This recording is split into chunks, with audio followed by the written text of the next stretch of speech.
Good afternoon students. स्वागत है आपका एक बार फिर से humanity series by Deepak sir, जिसमें हम पॉलिटिकल साइंस का सिलेबस कर रहे हैं। और आज का चैप्टर है हमारा यूनाइटेड नेशंस ऑर्गेनाइजेशन, जैसे इंटरनेशनल ऑर्गेनाइजेशन बोलते हैं। बोर्ड हिसाब से देखूँ तो इसकी वेटेज 6 मार्क्स की है और डेफिनेटली एक 6 मार्क्स का क्वेश्चन इसमें आएगा ही आएगा। तो ये जब चैप्टर शुरू होता है, इसमें लोगो दिखाया जाता है यूनाइटेड नेशंस का, जिसमें वर्ल्ड मैप और ऑलिव ब्रांचेस होती है। वर्ल्ड मैप में 7 कॉन्टिनेंट्स बताए जाते हैं और साथ में ऑलिव ब्रांचेस पीस को सिग्निफाई करती है। और अगर हम बात करें तो इसमें हम पूरा देखेंगे कि यूनाइटेड नेशन कैसे गठित हुआ, कैसे एस्टेब्लिश हुआ। यूनाइटेड नेशन से पहले लीग ऑफ नेशंस था, 1920 में बना था वर्ल्ड वॉर 1 के बाद, लेकिन वो वर्ल्ड वॉर 2 को रोक नहीं पाया, तो उसके बाद यूनाइटेड नेशंस बनाया गया। तो यूनाइटेड नेशंस ने आज तक तीसरा विश्व युद्ध नहीं होने दिया, जो सबसे बड़ी उसकी अचीवमेंट है। इस चैप्टर में हम पूरा का पूरा यूनाइटेड नेशंस को स्टडी करते हैं।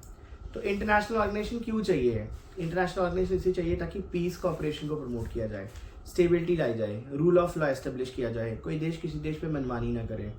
ऐसे में एक बड़ी प्यारी स्टेटमेंट दी थी second secretary general Dag Hammarskjold ने। उन्हें कहा united nation was not to take create humanity to heaven but it save from hell, कि हम यूनाइटेड नेशंस को ह्यूमैनिटी से हेवन ही लेके जा रहे बट उसको नरक से बचाएंगे। शशि थरूर ने भी कहा था कि jaw is better than war, जिसमें हम टेबल पे बैठ के एक दूसरे को बोर करें और ताकि बैटल फील्ड में जाके एक दूसरे पे बम्बार्डमेंट ना करें। तो टेबल पे बैठ के हम नेगोशिएट करके इश्यूज को सॉल्व कर सकते हैं। तो यूनाइटेड नेशंस जो बना उसमें 2 तरह के व्यू आए। एक लोग कहते हैं कि हमें इन्वायरमेंटल मैनेजमेंट करना है, सस्टेनेबल डेवलपमेंट पे जाना है। दूसरा बोलता है हंगर डिजीज को एलिमिनेट करो। तो इस पे भी सेकेंड वर्ल्ड, फर्स्ट वर्ल्ड और थर्ड वर्ल्ड की पूरी पॉलिटिक्स डिवाइड हो गई थी। तो IMF भी दिया गया है। IMF का मतलब है इंटरनेशनल मॉनेटरी फंड। ये अमेरिकन इंस्टीट्यूशन है, यूनाइटेड नेशंस की एक स्पेशलाइज्ड एजेंसी है जो लोन एडवांस करती है डेवलपिंग कंट्रीज को। इसमें 12 अप्रैल 2016 के हिसाब से देखूँ तो 189 मेंबर्स थे और G7 member, group of 7 powerful countries. इसमें जापान इकलौता एशियन है। US के पास 16.52% वोटिंग राइट है, जापान के पास 6.15% है, Germany 5.32%, France 4.3%, UK 4.3%, Italy 3.2%, Canada 2.22%।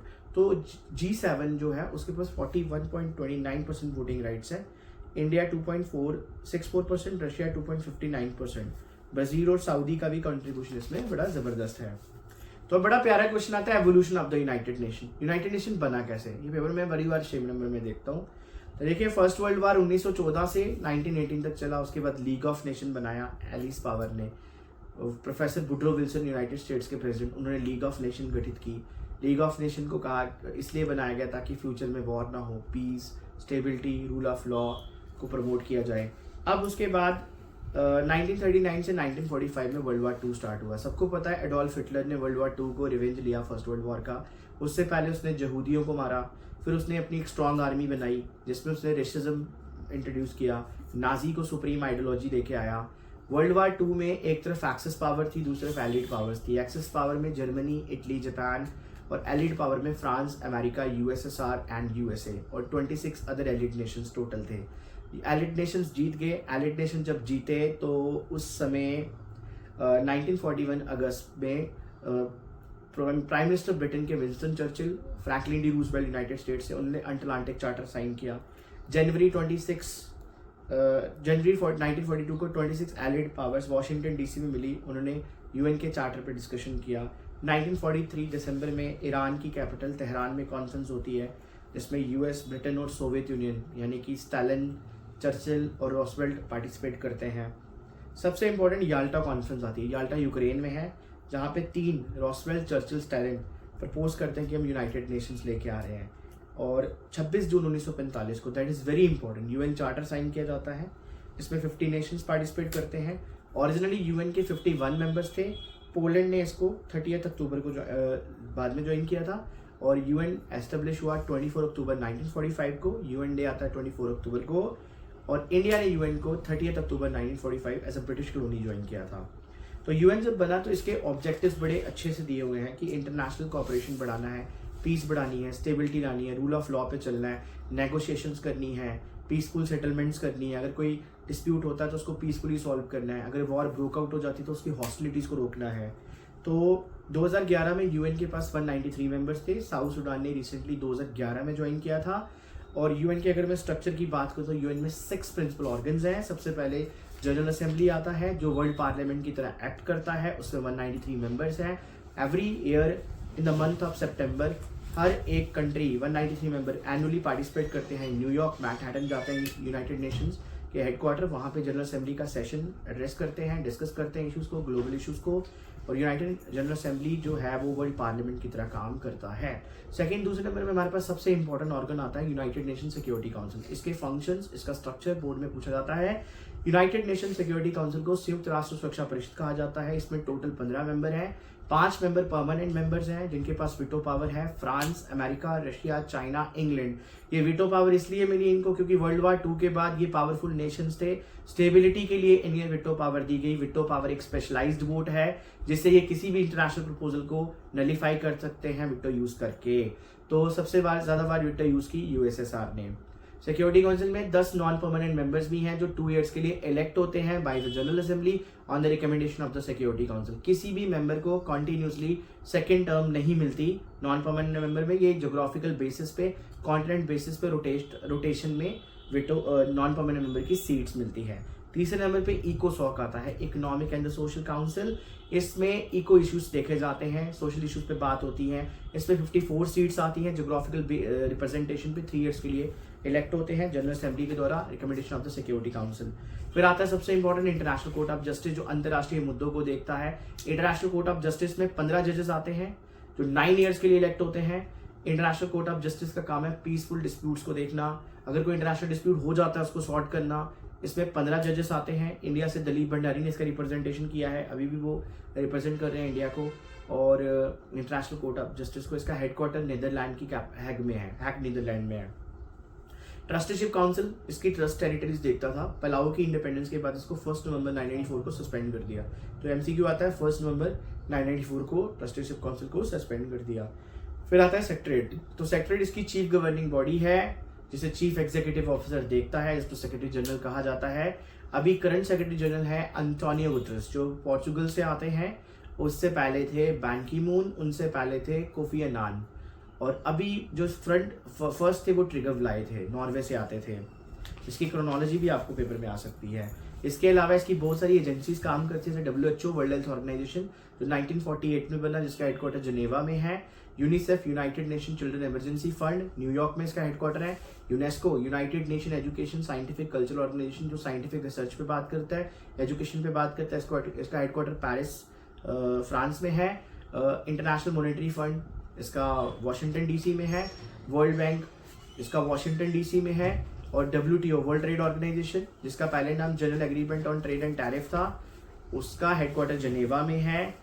और इसमें बहुत सारी एजेंसीज, एसोसिएटेड एजेंसीज भी हैं। फूड एंड एग्रीकल्चर ऑर्गेनाइजेशन है, united nation human rights commission है, united nations high commissioner for refugees है, इंटरनेशनल एटॉमिक एनर्जी एजेंसी है जो 1957 में आई।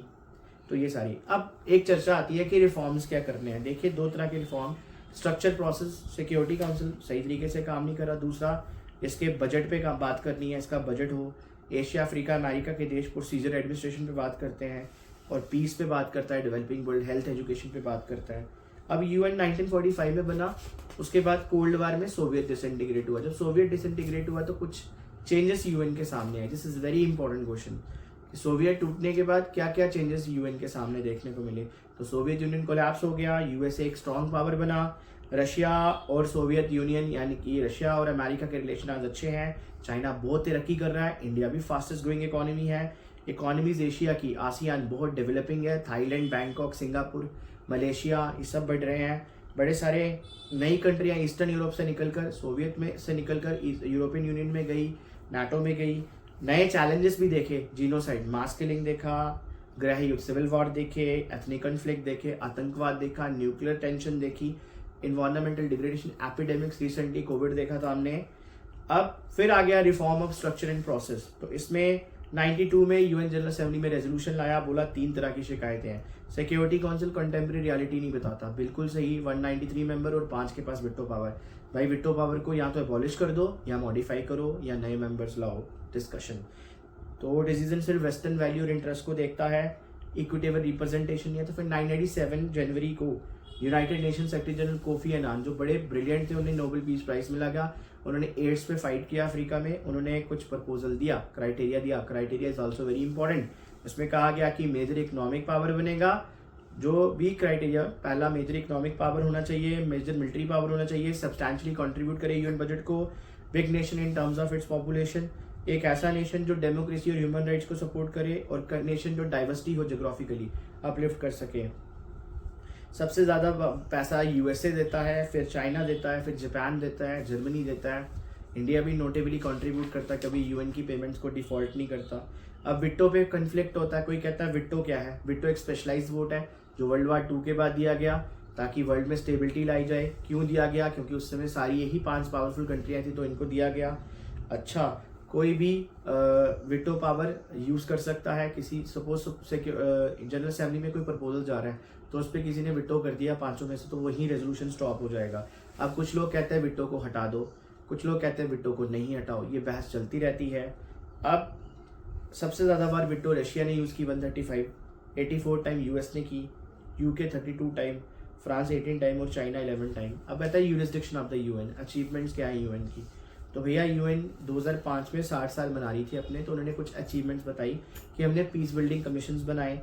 जब इंटरनेशनल रिस्पॉन्सिबिलिटी, जब कोई कम्युनिटी का फेलियर हुआ, human rights development goals, human right councils बनाए 2006 में, जून 2006। टेररिस्ट को कंडेम किया ऑल फॉर्म्स एंड मैनिफेस्टेशंस में। डेमोक्रेटिक फंड बनाए, ट्रस्टीशिप काउंसिल को बाइंड अप किया। और सबसे बड़ी बात, दारफूर में जब क्राइसिस हुआ था, इसको क्रिटिसाइज किया गया क्योंकि इसने एम्प्टी प्रोमिसेस रखे, कोई वर्ल्ड लेवल पे बात नहीं की। फिर पीस कीपिंग ऑपरेशंस भी भेजे, इंडो पाक में भी भेजा था, मेथी में भेजा था, सोमालिया में भेजा था, हैती में भेजा था। अब इंडिया यूएन रिफॉर्म्स के बारे में क्या देखते हैं? भैया इंडिया हमेशा इसको सपोर्ट करता है, इसकी हर एक इनिशिएटिव को सपोर्ट करता है। इंडिया बार बार सिक्योरिटी काउंसिल की डिस्कशन करता है, सिक्योरिटी काउंसिल की मेंबरशिप को एक्सपैंड करो, ज़्यादा से ज़्यादा परमानेंट मेंबर उसमें डालो, ठीक है। हालांकि सिक्योरिटी काउंसिल के मेंबर बढ़े, 11 से 15 हुए थे 1965 में, बड़ा इंपॉर्टेंट है। 11 से 15 मेंबर्स हुए 1965 में। और कहा गया कि सक्सेस जो डिपेंड करता है इंटरनेशनल कम्युनिटी पे। अब क्वेश्चन एक ये पूछा जाता है कि justify India claim to be a permanent member. India की अचीवमेंट्स बताओ। Obviously India second most populous country है, डेमोक्रेटिक है, लार्जेस्ट कंट्री है, इकोनॉमिकली यूएन के सारे वर्चुअल इनिशिएटिव में पार्टिसिपेट करता है, यूएन की कभी पेमेंट को डिफॉल्ट नहीं करता। और ऐसे लगता है कि इंडिया को पेमेंट विटो पावर मिलनी चाहिए, बट इंडिया की विटो पावर में रोड़ा डालता है जब उसके पाकिस्तान के साथ कॉन्फ्लिक्ट है, जो न्यूक्लियर टेंशन उनकी चलती है, उस वजह से रोड़ा लगता है। अब इंडिया को अगर आपने विटो पावर देनी है तो G4 को क्यों देनी? ग्रुप ऑफ 4 पावरफुल कंट्रीज में इजराइल आता है, ब्राज़ील आता है, इंडिया आता है, जर्मनी आता है, तो इनको देनी है। इंडिया, जर्मनी, ब्राज़ील, इजराइल, तो इनको भी देनी चाहिए आपको, जापान को भी देनी चाहिए। तो बड़ी डिस्कशन यहाँ पे डीप चली जाती है। अब इंटरनेशनल एटॉमिक एनर्जी एजेंसी 1957 में बना, इसका हेडक्वार्टर ऑस्ट्रिया की राजधानी वीना में है। ये यूएस प्रेसिडेंट डाइट हाइशनोवर्स ने एटम फॉर पीस का कॉन्सेप्ट दिया था। उन्होंने कहा पीसफुल यूज़ के लिए न्यूक्लियर एनर्जी को प्रमोट करो और न्यूक्लियर फैसिलिटीज़ को देखो, और सिविलियन रिएक्टर्स को कहीं मिलिट्री पर्पसेस के लिए यूज़ ना किया जाए। अब तुम यूएन को यूनिपोलर वर्ल्ड में कैसे देखते हो? जनाब बात ऐसी है, यूएस की पावर को तुम चेक नहीं कर सकते, यूएस सुप्रीम पावर है, ठीक। तो जितना भी यूएन है फिजिकली वो सारा यूएस के अंडर आता है। तो तुम्हें यूएस से एक इनिशिएटिव देता है जहाँ पे तुम यूएन में जाके यूएस की पॉलिसीज को क्रिटिसाइज कर सकते हो। और यूएस पूरी दुनिया को यूएन पूरी दुनिया को यूएस में इकट्ठा करता है और फैसले को स्प्लिट भी करता है। तीसरे नंबर पे आप देखते हो कि 190 नेशंस डील करते हैं, ये भी अचीवमेंट है। और कोई कहता है कि यूएन ही यूएसए है, यूएसए ही यूएन है। तो अब ये है कि हम पूरी यूएन कोई इम्परफेक्ट बॉडी तो है नहीं, इसके बिना दुनिया वर्स ऑफ हो सकती है। तो हमें देखना कि 7 बिलियन लोगों को इकट्ठा ला रही है, ठीक है, इनिशिएटिव्स ले रही है। अगर कोई डिजीज फैलता है उसके खिलाफ इनिशिएटिव ले रही है, एड दे रही है, इकोनॉमिक एड दे रही है। तो अल्टीमेटली हमें सबको मिलकर रहना है, कोलैबोरेट करके रहना है। यूएन का सबसे बड़ा अचीवमेंट मुझे लगता है कि उसने 3rd वर्ल्ड वॉर नहीं होने दी और वो इश्यूज को प्रमोट करती है। फिर आता है Amnesty International. Amnesty International non governmental organisation है जो ह्यूमन राइट्स प्रमोट करती है। इसने यूएसए को एक्सपोज किया था ग्वांटानामो में 9/11 अटैक के बाद, और ये ह्यूमन राइट्स की वकालत करती है। इसका हेडक्वार्टर लंदन में है। Human rights watch children rights पे बात करती है, ह्यूमन राइट्स पे बात करती है। ये यूएस की सबसे बड़ी एनजीओ है, राइट्स पे बात करती है। और इसके अलावा मुझे लगता है मैंने इस चैप्टर में ऑलमोस्ट सारा ही निकाल दिया। जहाँ जहाँ आपको डाउट होगा तो आप कॉल कर सकते हो मुझे। एक बार इसके सेक्रेटरी जनरल पर बता देता हूँ, अरेंज में आ सकते हैं आपको। ट्रिगरब्लाइड नॉर्वे से थे, डैग हैमरस्कॉल्ड हमारे स्वीडन से थे, U Thant Burma, U Thant was the first Asian, Kurt Waldheim Austria से थे, जेवियर पेरेजी सोलर पेरू से थे, बूतरस बूतरस गली इजिप्ट से थे, कोफी अनान घाना से थे, बैन की मून साउथ कोरिया से थे और एंटोनियो गुटरेस पोर्चुगल से थे। तो मैं आशा करता हूँ ये आपको चैप्टर अच्छे से समझ आया होगा। ये 6 मार्क्स का चैप्टर है, इसको डेप्थ में पढ़ो। नेक्स्ट वीडियो में हम सिक्योरिटी चैप्टर पर डिस्कशन करेंगे। अब हमारे इस बुक के सिर्फ 3 चैप्टर्स रह गए हैं। ज़्यादा से ज़्यादा वीडियो देखो, शेयर करो, लाइक करो, कमेंट करो, और जहाँ डाउट आता है कमेंट करो। मैं अगेन और अच्छा बनाने की कोशिश करूँगा। Thank you so much.